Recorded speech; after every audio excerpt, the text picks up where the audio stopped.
Je savais que ça allait finir un jour. C'était prévu normalement pour l'année prochaine, je crois, 2026-2027. Et finalement, ça s'arrête plus tôt que prévu. Alex Hichène a décidé de tout arrêter.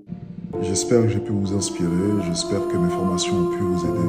J'ai plus rien à vous vendre, j'en ai plus rien à foutre.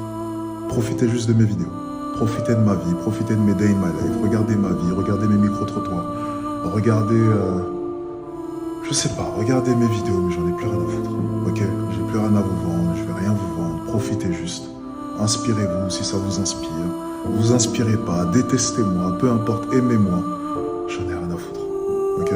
Et c'est tout ce qu'on va voir dans cette vidéo. Salut à toi, j'espère que tu vas bien. Bienvenue sur cette chaîne. Je m'appelle Savi. Et dans cette vidéo, on va se poser des vraies questions et surtout répondre à certaines questions. Pourquoi Alex Hichène a décidé vraiment de tout arrêter tout d'un coup? C'est quand même quelqu'un qui avait du succès, malgré que voilà, il y avait des gens qui ne l'appréciaient pas, mais de l'autre côté, vous avez aussi des gens qui appréciaient quand même Alex Hichène, notamment sa manière de s'exprimer, sa manière de parler, ses idées. Mais aujourd'hui, Alex Hichène a décidé de tout arrêter, de ne plus parler des dragues de rue, de ne plus vendre ses formations. Et ça va me faire bizarre. Ça va me faire bizarre. Je vous jure, ça va me faire vraiment bizarre d'arrêter.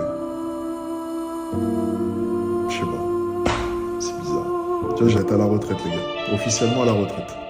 À 26 ans. Insane.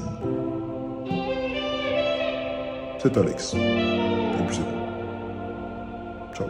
Selon vous les gars, dites-moi en commentaire pourquoi Alex Hichène a décidé de tout arrêter tout d'un coup, alors que lui qui était en pleine expansion, qui était en plein succès, il était à Dubaï, on se rappelle quand même, ses business, tout ça, on le voyait, il faisait des lives sur TikTok, donnait des conseils aux hommes, aux femmes, on voyait quand même ses interventions qui choquaient les gens, qui interpellaient les gens. Bref, pourquoi aujourd'hui, tout d'un coup, il a décidé de tout arrêter? Est-ce que c'est peut-être la plupart des gens justement qui étaient là à le critiquer, à contredire sa vision, sa manière de parler aux femmes qui ont gagné? Moi, c'est ce que je vois. Donc du coup, si tu as une idée, donc tu défends, voilà, tu défends ton idée, tu parles de cela, tu véhicules cela, forcément, il y aura toujours des gens qui vont être contre cette idée. Il y aura aussi des gens qui seront pour ces idées-là. Donc du coup, si tu décides d'arrêter parce que les gens en face sont contre cela, il y a de fortes chances que les gens en face, ils ont gagné. Il ne faut pas se mentir. Alex Hichène, dans beaucoup de sujets, disait tout haut ce que beaucoup des hommes pensent très très bas. En tout cas, ce qui est sûr, il a quand même annoncé qu'il y a pas mal de temps avant d'arrêter qu'il allait stopper TikTok, qu'il allait faire que des vidéos sur sa chaîne YouTube.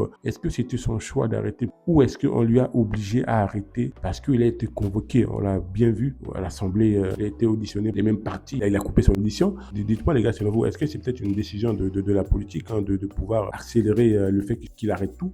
Même si, comme j'ai dit une fois de plus, il avait déjà décidé d'arrêter lui-même. Demande-moi un commentaire par rapport à ça. En tout cas, c'est dommage parce que tout n'était pas à jeter, je dirais, hein, dans ce qu'il disait. Il y avait des choses qui étaient intéressantes, il y avait aussi des choses qui étaient discutables. Il avait des propos, c'est vrai, qui pouvaient choquer de nos jours. On ne peut plus aller à l'ancienne époque où la femme n'avait pas tous ces droits qu'elle a aujourd'hui. Donc aujourd'hui, le monde évolue. C'est vrai que le fait de tenir les propos qu'Alex Hichène tenait devait sans doute choquer, interpeller les gens, notamment quand il dit une femme à 22h ne doit pas traîner tout seul dans la rue. En France, même moi, en tant qu'homme, sortir à 22h dans certains quartiers, même dans certaines villes en France, j'y réfléchirai. Est-ce que vous pensez que c'est une bonne chose que le fait qu'il arrête tout comme ça, ou est-ce que vous pensez que c'est dommage? C'est d'autres personnes qui vont quand même en pâtir et d'autres personnes qui ont peut-être besoin de ses conseils. En tout cas, d'après ce qu'il a dit lui-même, il a gagné tellement beaucoup d'argent, qu'il a tellement beaucoup investi qu'il n'aura plus besoin logiquement de vendre ses formations. Il aura demain un commentaire par rapport à cela. En tout cas, Alex Hichène, si vous voulez le voir, si c'est quelqu'un qui vous inspire, il a encore sa chaîne YouTube. Il publie régulièrement des vidéos sur cette chaîne.